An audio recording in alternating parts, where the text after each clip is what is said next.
জীবনে কে কি করলো কি না করলো ওটা ভাইবা লাভ হইব না। ভাবতে হইব যে তুমি নিজে কি করতেছ, কি করবা, কি চিন্তা ভাবনা, সেটার উপর লক্ষ্য রাখতে হইব।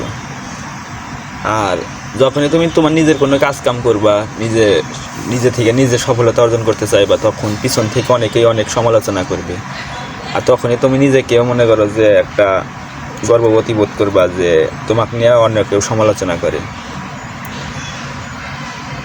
আর সমালোচনা করতেছে দেখায় যে থামায়া থাকবা তা না, সমালোচনা করতে দাও, একদিন ঠিক করা বুঝবো যে কি করলাম। তোমাকে বড় আর সাফল্যের পথই হইব ওরা, পথের কাটা হইব ওরা। আর একদিন লাস্টে যা কইব যে আমরা ওকে নিয়েই করছি, অতি এখন ভালো পর্যায়ে গেছে। সেটা বড় কথা না, বড় কথা হলো জীবনটা অনেক ছোট। তো জীবনে সবাই মনে রাখবো হলো যদি তুমি কোনো কিছু ভালো কিছু করো তাইলে। আর হ্যাঁ, বড় কিছু করতে হলে মনে করেন যে ভালো যে থাকতে হবে এটাও না, ভালো থাকতে হলেও টাকাও লাগবে। টাকাই মেন, মানুষ টাকাই চেনে। আপনি ধরেন আপনি সাপোজ খুব ভালো মানুষ আপনাকে সবাই ভালোবাসে, ভালোও জানে, কিন্তু আপনার কাছে টাকা নাই, তাহলে কিন্তু আপনাকে কেউ গুনবে না। যখন আপনার কাছে টাকা থাকবে তাহলেই কিন্তু আপনাকে গুনবে। তো টাকাও কিন্তু মেন।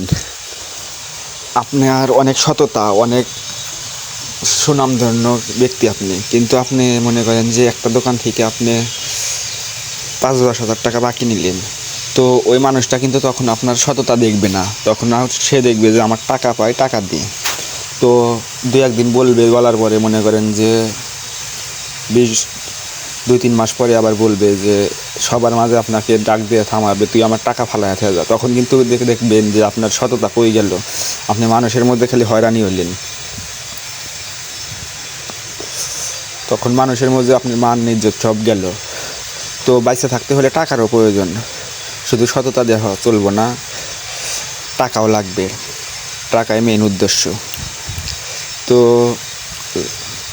সততার সাথে চলবেন, টাকাও উপার্জন করবেন, তাহলে আপনি সঠিকভাবে চলতে পারবেন। আর টাকা নাই, সততা আছে, তা দেওয়া কোনো লাভ হবে না। এখনকার যুগের টাকাই সব।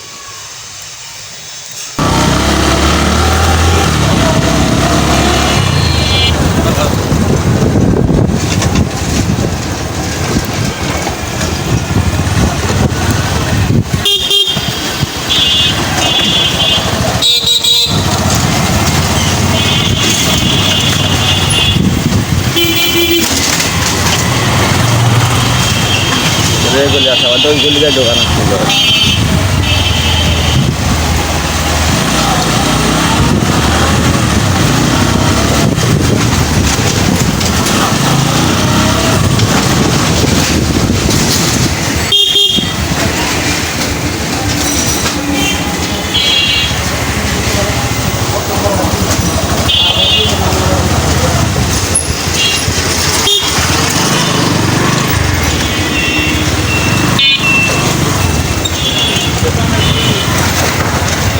কারে বলতে খুলছে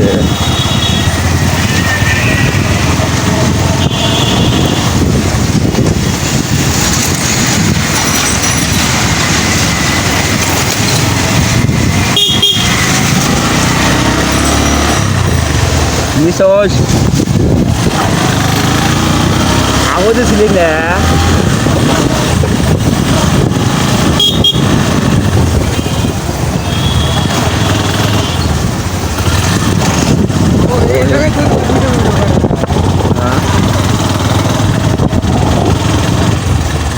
টিকটক করবা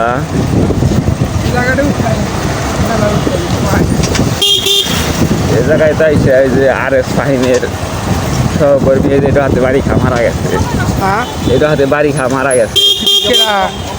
RS ফাহিমের না, RS ফাহিমের কেন না